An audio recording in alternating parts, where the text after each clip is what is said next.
The betting and gaming industry's revenue reached over 15.1 billion in the year to March 2023.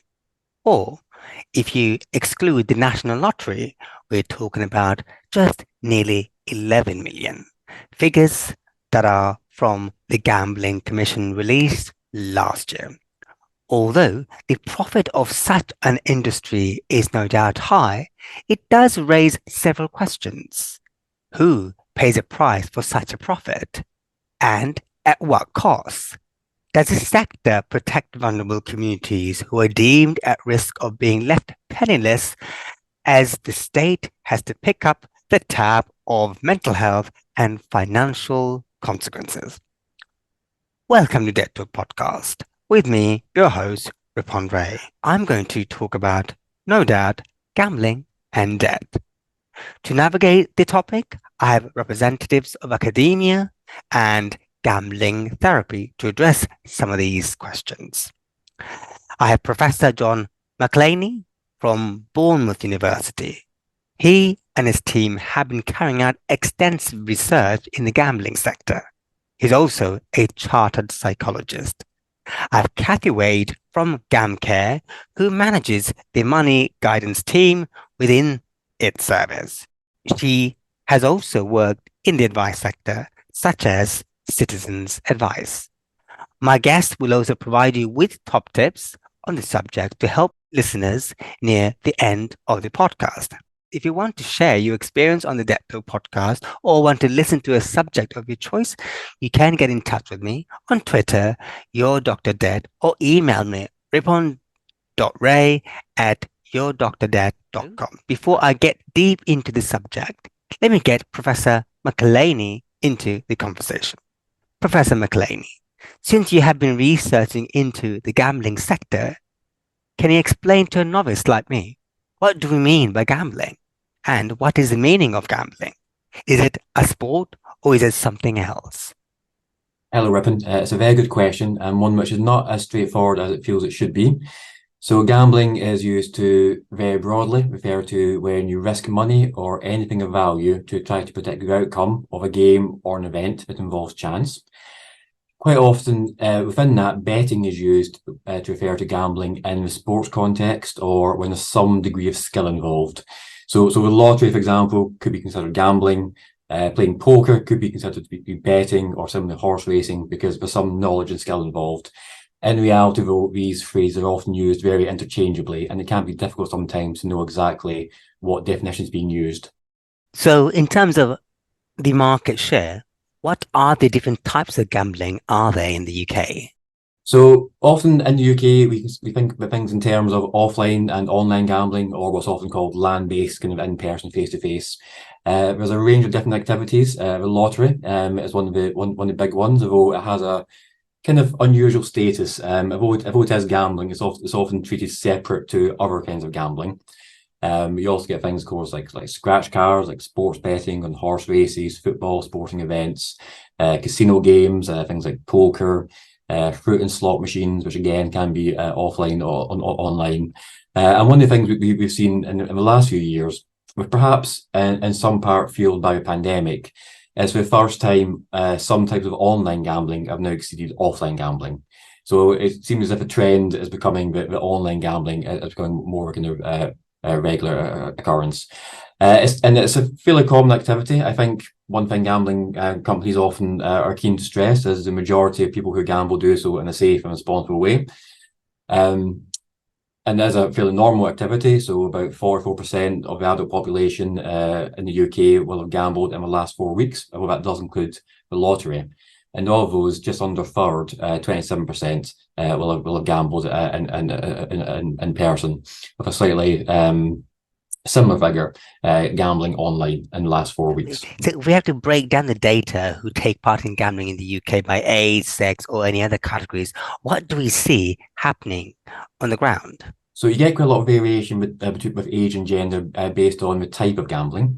So with sports betting, for example, so this is betting on horse races, football events, 6% of the UK population will have done that within the last 4 weeks. But within that, that's split between 10% male and 1% female. You also get age differences. So people who are over 65, for instance, are less likely to engage in sports betting. People who are younger are more likely to have engaged in things like fruit and slot machines. And also people who are kind of perhaps in a kind of middle-age range or younger to middle age, kind of 25 to 44-year-olds, are also more likely to engage in online gambling. So it really, we use gambling as a very broad umbrella term, but it can really vary depending on the exact demographic of the person. Looking at it from the perspective of psychology, what drives an individual to gambling in the first place? Gambling is a very prevalent activity. It's something which surrounds us constantly. Again, through things like the lottery, gambling is in some ways a very normal behaviour. It's become the norm to be involved in gambling. There's lots of adverts on TV. There's lots of things, adverts on bus stations trying to encourage you to engage in gambling. So people get involved in these things because it seemed to be a social norm. Increasingly, one thing I've really noticed, especially with things like bingo adverts on TV, they really sell the socialization aspect. You know, when the whole advert is around play with friends and kind of make connections, they barely mention bingo as a product until the very last second of that advert. And I think again, with the pandemic taking place, people became quite isolated. They became to rely on online connections more, and so these kind of socialization of gambling, I think, is potentially quite a risky thing because people might use it as a way to socialize. There's also the way that gambling can be introduced to people from a very, very young age. So there's a lot of debate around loot boxes in games. There's questions around, are loot boxes gambling? To me, they are. You're paying money for a random outcome. It's the definition of gambling. You also get things like within some video games. So within Grand Theft Auto, for example, there's a casino within the game that people can play. And I know games companies would say that, well, the games aren't meant for anyone under the age of 18. But I think we all realize in reality that people under 18 might access these games anyway. So people are being introduced very kind of early on. And once people do start playing those games, there's a lot of reinforcement takes place. So if you just watch someone playing a fruit machine, for example, when they put their money in and you pull the lever, if they don't win, nothing really happens. If they do win, there's bells and whistles and flashing lights and a lot of kind of positive reinforcement. So people, I think, get into this behaviour just because it's a fairly common thing to do. But then a minority of them become addicted to that behaviour. What has been the shift into the pattern of gambling? Because we are seeing changes in technology. So while we have changes of technology, what's the behavioural change have we seen? So really, online has been the biggest thing that's happened to gambling. And one of the current conversations is reflecting the fact that the last piece of gambling legislation, the Gambling Act 2005, came out before smartphones came around. So a lot of the legislation we have is really out of date now. So with the online gambling, it's 24/7. You can access it constantly. Back before the internet, there were limitations. A betting shop would close at a certain time each day. There was a limit to how much people could engage with these things. One of the problems, but also an opportunity from online, is that the data that's generated by someone gambling online can be extensive. And gambling companies are very good at using that data. So we do machine learning, we do algorithms, we work out exactly when people are playing, we work out when to send someone a promotion or an advert, at the exact time it's going to increase the chance of that person betting more. At the same time, though, we can use this technology in positive ways. So if you're doing a prevention campaign or some kind of education or awareness thing, you can use the same technology to really much more quickly and efficiently identify someone who might be having a problem through the player data and send them personalized, intelligent messaging. That doesn't happen to the extent that it could do because this involves the participation of gambling companies, which can be a challenge. But there's potentially a lot of it can be done there around these things. And there's also a slightly added problem or an added challenge. Online gambling also makes black market gambling much more easy for people to access. So people gambling on sites outside of the UK or outside of UK regulation, where there might not be the same protections that they get for using a licensed UK gambling website. Where does the regulator come into the picture and what are its powers? So gambling in the UK is regulated by the Gambling Commission on behalf of what is now the Department of Culture, Media and Sport. They have various powers. They issue licenses for gambling operators. They can revoke a license if an operator has behaved in a way which is deemed to be inappropriate. They can issue fines. They can investigate and prosecute illegal gambling activities. There has been debate and discussion around how well the Commission do these things, and should they have more power, should they have less power? And this reflects the white paper which came out last year around changes to gambling legislation. Some of the kind of suggestions around that are basically giving extra powers to the Gambling Commission, especially for things like regulation of your black market operators, reviewing the kind of bonuses and promotional offers that gambling companies use. Possibly setting up an ombudsman to deal with disputes. So when a company is deemed not to have used sufficient player protection for gambling harms. So there's a regulation in place, but it has been at times criticised.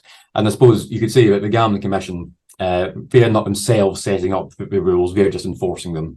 So more broadly, regulation in the UK comes from the government. In terms of, I guess, influencing the regulator and regulator working with other sectors and stakeholders, how does that work? So one thing I would say about the gambling space is it's a very busy one. There are a lot of gambling companies. There are a lot of charities and organisations who are involved in the kind of gambling space. So there's a range of opinions, but there's also, I think, people in government who are very open to discussions around the idea of potential gambling harms and how to address those. Given that government do set the agenda and do set the regulations, I think any change has to come through government.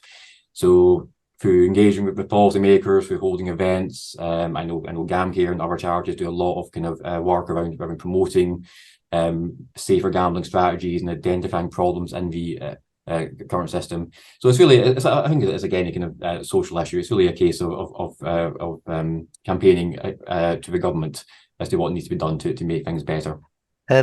We've noticed that from the perspective of debt and advice sector, vulnerability and vulnerable clients have been spoken about a great deal. From the perspective of the gambling sector, how do we define problem gamblers? It's a tricky one. Quite often a measure called the PGSI is used. It's the Problem Gambling Severity Index. So it's a questionnaire you fill in, and if you get above a certain score, you're deemed to be a problem gambler. It has some benefits. It allows comparison of data. So it's a measure that's used in lots of national surveys across the world. So it lets you compare from one year to another, lets you compare between countries, try to get a sense of kind of how big a problem this is. I think a criticism is that it's often slightly overused. So it's often used in a very kind of categorical way. Either you're a problem gambler or not, depending what score you get on this. And as a psychologist, I would say that these kind of measures, they're never intended to be used as the sole thing that defines if someone has a problem. It's something that you use as a tool to help you kind of decide what this person's situation is and if they need help. So the PGSI, it's widely used, but has been criticised, maybe being a little bit oversimplistic, for being not perhaps as sensitive as it could be, for not really appreciating the individual circumstances of that person. But yeah, I think it can be useful. One of the challenges with gambling is that it's often referred to as the hidden addiction. So people can gamble and have a gambling problem, and it's often easier to hide that than, say, if someone has an alcohol problem or a drug problem. Those around them can often observe that fairly early on. Gambling, people can hide it perfectly, especially with online gambling. If someone's doing it on their phone, they could have a very serious gambling problem and be losing thousands of pounds, but their family, people who live in the same house with them, might be completely unaware, because people can mask these things. And often that's where you start to get very severe consequences. So people, remortgage a house, for example, or they steal money from an employer, and people are just unaware. So another criticism that's sometimes made about the use of the PGSI and of the kind of gambling facts and figures in general is it seems likely that they are an underestimation of a problem. Trying to figure out how much of an underestimation is really challenging, but I think most people would probably suspect that, yeah, it's probably a bigger issue than we really tend to realise. And finally, Professor McAlaney, since the odds are against gamblers, are we not all vulnerable to losses? I would say absolutely. Again, there's a trend. I think people tend to think things won't happen to them. They think they're immune from these problems. I would say I think anyone who gambles is at risk of becoming or developing a gambling problem. There's a cliche in gambling that the house always wins, and it's true. Gambling companies survive because they make profit. They make profit because they are more likely to keep your money than they are to give some to you.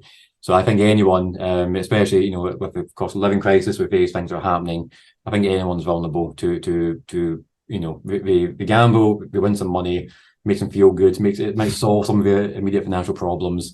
It's very easy then for it to go down that pathway where it becomes a problem behaviour. Thank you, Professor McAlaney.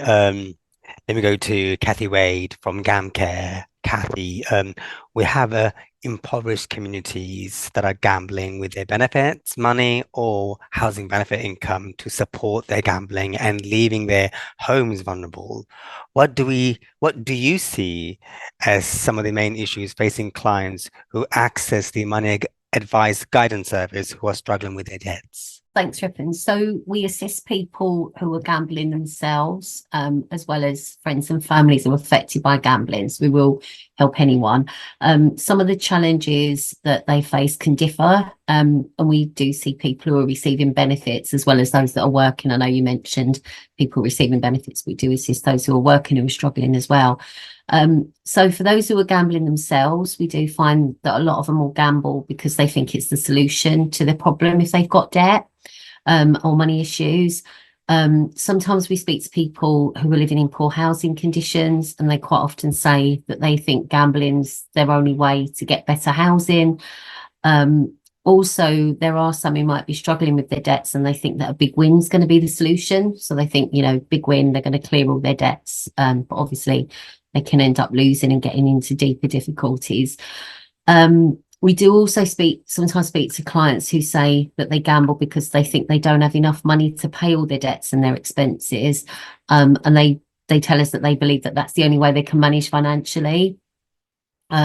Although sometimes we do speak to people who do have deficit budgets, for some of them, sometimes when we've worked through the budget with a client, a lot of them find that they can actually afford all their expenses and they can even afford the contractual monthly payments for their debts. And it's actually the gambling that's causing the problem. And that can be a real surprise for people. It can be more about them getting their gambling spend under control. That's what they need to do rather than, using the gambling as a solution. We do also see a lot of clients, though, who can't afford their debts, even when we've done their budget. And we would always refer those or signpost them on for debt advice services because we're not authorised at GamCare to give debt advice ourselves. For those who are affected by gambling, so for example, friends or family members, they'll often not realise the problem until the situation's got really serious. As John said, gambling is a real hidden addiction. It can get quite to a serious stage before anyone else realises. So we see these people where, for example, again, as John mentioned, it may be that the partner hasn't been paying the rent or the mortgage or other bills. They could have run up large debts in their own names. We do also see where a lot of times where they've run up debts in their partner's name as well. Sometimes that's with their knowledge, sometimes it's without their knowledge. So obviously that can be a real shock for them. By the time they reach out for support, they might have been facing repossession of their property. They could be threatened with court actions with other debts. And we do often see clients who don't have any access for food or enough to pay enough money to top up their gas or electricity. And quite often they're sort of 2 or 3 weeks before they get paid either their benefits or their salary. Quite often people will pretty much gamble all their salaries as they get it, all their benefits as they get it, and then they're left with weeks without any money. So yeah, pretty serious situations that we see people in. You've just talked about how you support individuals who are gambling or their partners and family members. What is the rationale behind providing such support to those who are affected by gambling? Yeah, so we offer a range of services to both those experiencing gambling harm themselves, as I said, and affected others, as we call them, people affected by gambling. So the rationale really is to provide a holistic service to our clients. So we provide a whole range of services, and I can tell you about a few of those that might be useful for people. So we run the National Gambling Helpline. So we provide information, advice and support to anyone, and that again is for someone who's gambling or anyone affected by it. It's a 24-hour helpline. So it's a free phone number, so anyone can call and speak to an advisor 24 hours a day, 365 days a year. Just to give a call out on that number if anyone wants it, it's 0808 80 20 133. We've got online chat rooms, and we've actually do a themed money chat room from 6 till 7 every Wednesday, so people can just come online and chat to us about any money issues they've got. As I said, anyone can go to GamCare to find the details. We do also provide one-to-one support. So we've got regional treatment services. We're part of the National Gambling Support Network. So we provide one-to-one sessions for clients, and that's where they can speak about their own gambling behaviours. Again, that's for like anyone affected by gambling, so they can get support as well.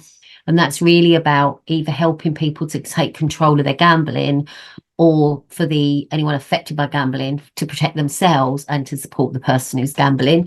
We've got the Money Guidance Service, which was set up in 2022. So we offer one-to-one support with budgeting and finances for people who are experiencing gambling harms. Anyone can get referred into the service through helpline or through our regional services as well. And one of the unique things I think about the Money Guidance Service at GamCare is that we work really closely with the practitioners, so we can do really joined up work. So when we work on the budget, for example, with the client's consent, we can share that with the practitioner, so then they can embed that in the work that they're doing, the support they're giving as well.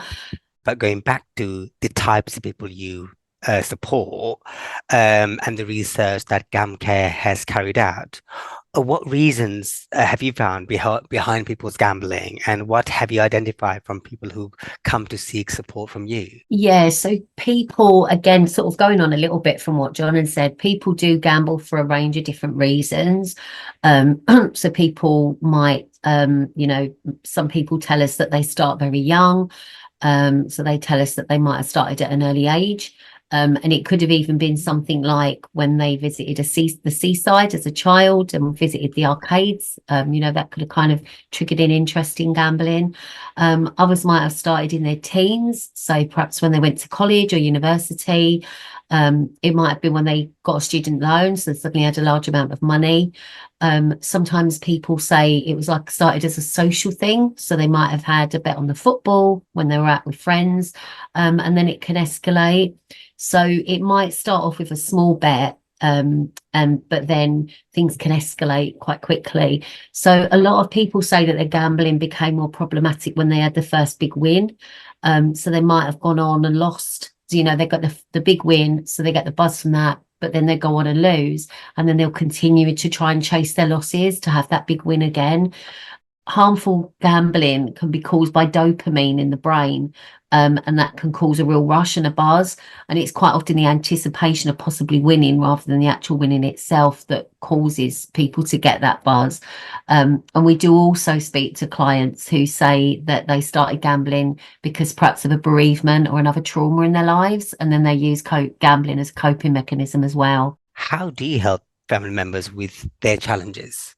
Yeah, so as I said, anyone affected by someone else's gambling can access all the services I mentioned above. They can get access to the one-to-one support for our treatment services and Money Guidance Service. We support people who are affected by someone else's gambling as well. And they can also access support through things like our women's programme. So we've got a thing called Way Forward, which supports women who are affected, others like who are affected by gambling, and our youth programme, criminal justice programme. When we speak to people affected by gambling, we can support them with how to support the person who's experiencing the gambling harm, but also how to protect their own finances. So as I said, sometimes it may be that the gambler is taking credit out in a person's name, or they may not have access to the account, so we'll support them in taking control. We do also have a fact sheet available on our website that's specifically for people affected by someone else's gambling, so people can access that fact sheet on our website if they want to as well. It's called Keeping Your Finances Safe. And finally, Kathy, how does GamCare work with the debt advice industry to support people who gamble and have problems with gambling?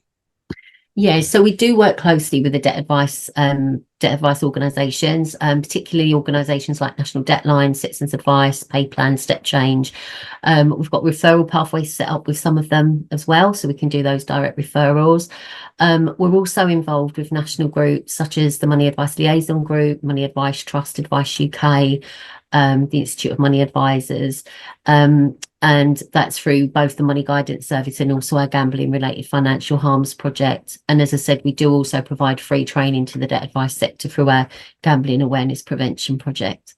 Lovely. Thank you, Kathy. For those who are listening to Debt Talk podcast and want to share your experience or want to listen to a specific debt-related subject, you can get in touch with me on X, formerly Twitter, Your Dr. Debt, or you can email me, ripon.ray@yourdrdebt.com.